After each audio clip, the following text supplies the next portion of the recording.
Subscribe now. বয়সের গড় 3 বছর 6 বছর পরে তাদের বয়সের অনুপাত 5:1 হলে পুত্রের বর্তমান বয়স কত? তাহলে পুত্রের বর্তমান বয়স আছে এবং দেখো পিতা ও পুত্রের বর্তমান বয়সের গড় দেওয়া আছে কত বছর? 3 বছর। তাহলে 6 বছর পরে আমাদের সবচেয়ে যেই জায়গায় ফোকাস দিতে হবে ওই জায়গাটা হলো তাদের অনুপাত কত অংশ দেওয়া আছে। দেখো একটা অঙ্ক একাধিকভাবে সমাধান করা যায়, তবু আমরা কোন পদ্ধতিতে সমাধান করব যেটা কিন্তু সহজভাবে করা যায়। এবং ঠিক আছে, একটা গন্তব্যের একাধিক রাস্তা থাকতেই পারে, তো আমি কোন রাস্তায় হাঁটবো যে রাস্তায় দ্রুত গন্তব্যে পৌঁছানো যায় এবং সহজভাবে পৌঁছানো যায়। ঠিক একইভাবে দেখো, আমি মনে করি এই যে 6 বছর পরে তাদের বয়সের অনুপাত, আমি অনুপাত অংশটুকু ধরি, মনে করি অনুপাতের সাধারণ রাশি এই ক। দেখো এই অঙ্কটা তুমি কখন করবা? যখন তোমার রিটেনে আসবো তখন ক এইভাবে ধরে মানে বিভিন্ন বিস্তারিত লিখবা। যখন তোমার এই যে এমসিকিউ করা আসবো তখন তুমি যত শর্টকাটে করতে পারো। ঠিক আছে, তাহলে এই 6 বছর পরে কথা উল্লেখ আছে না, তাহলে লিখবো 6 বছর পরে পিতার বয়স কত হবো? দেখো অনুপাত 5 না, তাহলে 5 ক 6 বছর পরে পুত্রের বয়স শুধু ক, হ্যাঁ বছর। তাহলে দেখো বর্তমানে পিতার বয়স কত আছে? বর্তমানে পিতার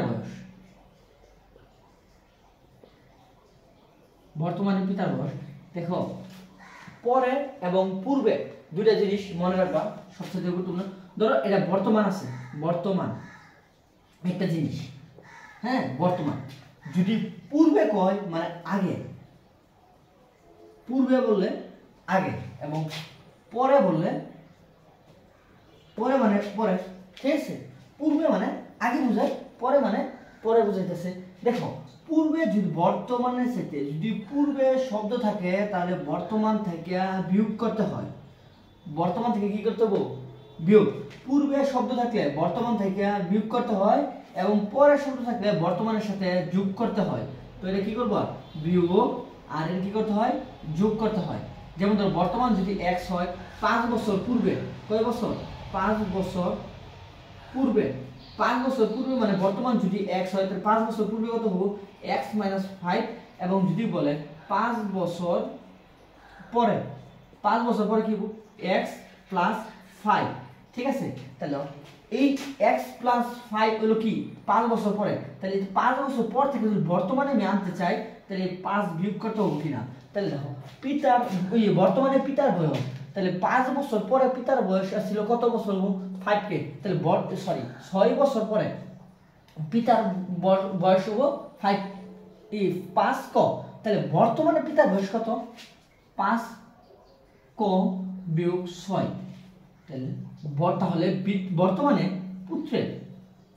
পুত্রের বয়স ক - 6।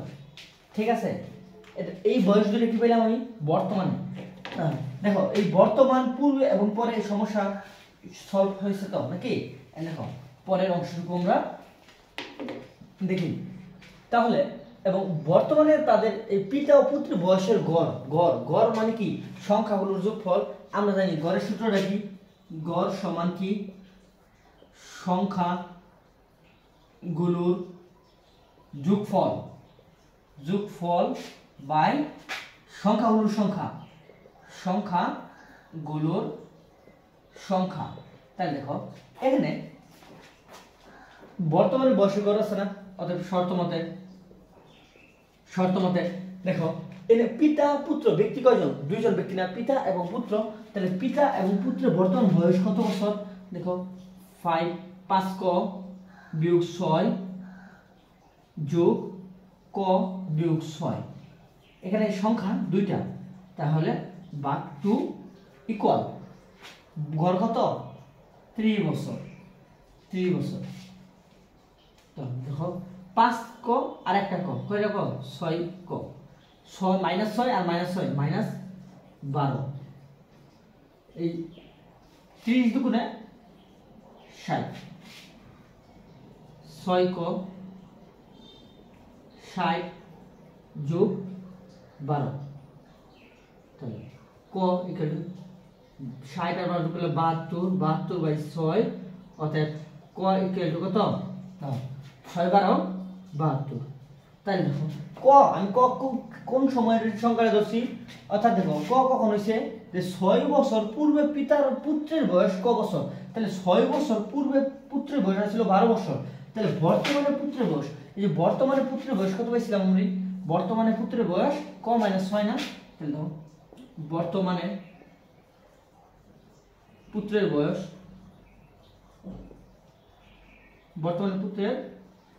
বয়স ক - 6 অর্থাৎ ক মানে 12 বিয়োগ 6 সমান 6 বছর অর্থাৎ आंसर উত্তর 6 বছর ঠিক আছে ধন্যবাদ সবাইকে